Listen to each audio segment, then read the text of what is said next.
So this is part three. I'm just shooting these one after the other with about a 10-second pause between them. So in this third part, I'm going to talk about what I consider the second of three factors or dynamical differences between taking a scenic route versus a meditative route. So I'll just say something. So when I was in my early to mid-teens, I was a tennis fanatic. I was obsessed with tennis. I would play anywhere from 2 to, during the summers, 8, 9 hours. I would leave in the morning at 9 or 10 a.m. and come back around 7 p.m. And I would spend the whole day hitting against a wall. And anybody who offered to play with me, I would happily play with them. And then during the school year, I would play after school. And then at night, I would get together with a friend or two and we'd play from like, I don't know, 6, 7 p.m. until 10 p.m. And, uh, and those are great times. And I loved playing tennis. And I would say that was a very happy period of my life. Eventually, or actually not eventually, even while I was obsessed with tennis and playing a lot of tennis, I also got into video games. And I loved playing video games. And that's probably less healthy, but uh, I really enjoyed it. And then in my late teens and early 20s, I was a math major. And, and so I had stopped tennis. And I had also stopped playing video games because I became convinced that video games were not great. I don't know if that's true, but I still don't play video games very much. But but I was doing a lot of mathematics. And back then, like I remember as an undergrad, my favorite thing to do most evenings was to get some food, like at a Thai or Mexican place. And back then it was like $5, $6. And then I would take it and I would go on campus. And back then, things were loosey goosey. It wasn't as uptight like it is now. And this was on the campus of UC Santa Barbara. And at night, I could just walk into any building, and most of the classrooms are empty. So I would just find an empty classroom, turn on the lights, and eat my dinner by myself. And I had the whole classroom to myself. So then from 7 o'clock till about midnight, sometimes 1 a.m., 2 a.m., I would do my homework and I would study uh, whatever mathematics I needed to study. I didn't study anything else in those classrooms, just math. Everything else is kind of easy. I didn't really want to waste my time studying. So, but the reason why I liked going to the classrooms was because I could use the blackboards as I didn't use paper, so I could stand and do all my work on the blackboard, and I could see it, and I could pace the room. And I remember a couple times just being really tripped out, looking at all the work and thinking, wow, I'm looking at my mind. But those are intensely happy moments for me. I would say for many years, if someone had asked me, what were the happiest moments of your life up until now, those times I spent in the classrooms late at night doing math would have made my top 3 list. I'm not sure the video games would have, because I always felt this kind of uneasiness about playing video games for hours and hours a day. And tennis was maybe more of an obsession, but I was happy playing tennis. And then later, I studied math, but I also wrote poetry on the sides, and writing poetry was a source of a lot of happiness also. And then eventually I finished my degrees and became a professor. And I would say the years when I was a professor were my least happy times of my life. And there could have been other reasons for it. And then eventually I quit and I started writing almost full time, well, half time. I would spend all morning long writing every day, weekday, weeknight, for about 5, 6 years. And again, those moments of writing were times of happiness for me. So what I wanted to talk about was the emotion of joy. And to offer a contrast, I wanted to talk a little bit about the Judeo-Christian perspective or the Judeo-Christian tradition.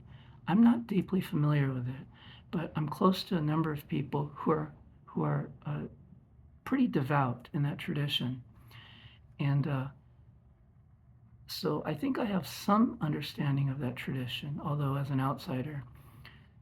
In that tradition, from what I understand as an outsider, the mental and emotional experience of joy I see is usually associated with being close to God or being close to Jesus. That's the association, that joy is the natural byproduct of being close to God. And whatever it takes to do that, whether it's through prayer or whatever it may be, uh, through loving others, whatever. Um, that's all I can say about that. Now, I find that very dissatisfying because it's almost like saying that if you're an atheist, then you're barred from joy because an atheist, by definition, does not attempt to draw close to Jesus or God. And so, for its lack of universality, uh, I've never really resonated to that view of joy. Uh, Now, I'm not trying to say that like the the Buddhist view is superior, but what I am saying is the Buddhist view resonates better to me because it offers a more universally accessible channel to joy. And in the Buddhist tradition, I would say that joy is most commonly associated with concentration, often called the jhanas. The jhanas are states of mind that are highly concentrated, that are filled with joy. The deeper one goes into the jhanas, the more concentrated one is, and the more joy wells up. Now, that resonates for me. It resonates to my own experience. And to me, it creates an umbrella understanding of joy that could even be applied to my characterization of the Christian tradition, right? That maybe when a Christian says getting close to God, well, what it takes possibly on some level is some level of fervorous, concentrated prayer, for example, or concentrated focus on God or something like that. But I would say it's not God that's the key variable at play here. It's the concentrated mind that's at play. So one could replace God with a can of soda, and if one concentrates on that, I would say that one can experience the same level of joy. Or that's what I believe. I may be wrong by some people's opinions, but or I might be going to hell, which is fine. But or whatever hell that is. But but anyways, I don't know if I need to say that. But anyway, so again, in the Buddhist tradition, joy is associated with concentrated qualities of mind. Now, this turns out to be in sync with what psychologists refer to as the flow state. Yeah, and for those not familiar, the flow state is a state of mind where some people sometimes describe it as a timeless state of mind, a state of mind where time just flies, and there's a kind of a happiness or joy that's free of self-consciousness. So athletes talk about entering the flow state, artists, writers, musicians talk about entering a flow state, kind of getting out of the sort of the burdens of self-consciousness and self sort of dismantle, and one is simply concentrated on playing the music or dancing or focused on the ideas that one is writing about, and so on. Now, I told my little autobiography because the moments that I associate with happiness have always been times of concentrated times, whether it was concentrated on tennis, concentrated on video games, concentrated on mathematics, concentrated on writing. Those are the happiest, those are the most joy-filled times of my life. I used to say that, and actually I would still say it, that the happiest moments of my life when I was doing something that I didn't think I could do, but I did it anyway, or that I attempted to do it. And that, again, aligns with this characterization of flow, that one enters a flow state when one is engaged with a challenging task that's not too difficult, but that's not too easy. That's the right level of challenge. Now, I believe that the reason why the unhappiest period of my life was when I was teaching full time was because, now I did other things, like to offset that, I meditated 2 to 4 hours a day. And had I not been meditating 2 to 4 hours a day, I probably would not have had something in my life that was challenging in the right way that called upon me to concentrate. But teaching is a wonderful thing, right? It's a way to be of service, one could say. But I would say from an intellectual perspective, it requires the least amount of concentration.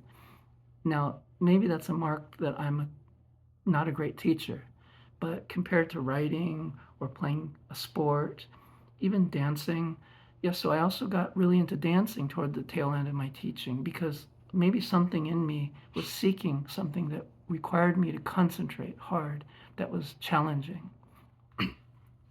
So, anyway, joy, concentrated. So, going back to the scenic route versus the meditative route, I would say that when one walks a route or one goes, traveling to look at nice scenery, one's attention is diffuse and it's not concentrated.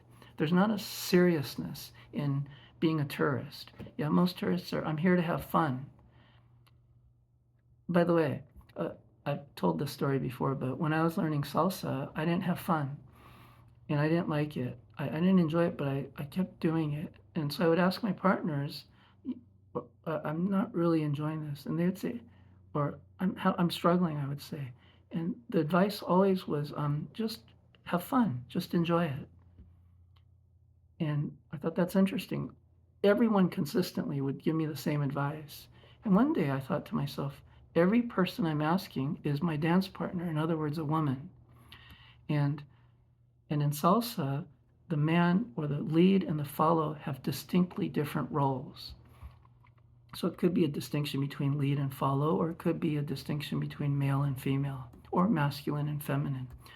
And when I realized that every person that I was asking, because they were the person I was dancing with, was female, I thought, oh, like as a man, I'm not sure if I should be taking the advice of all these women,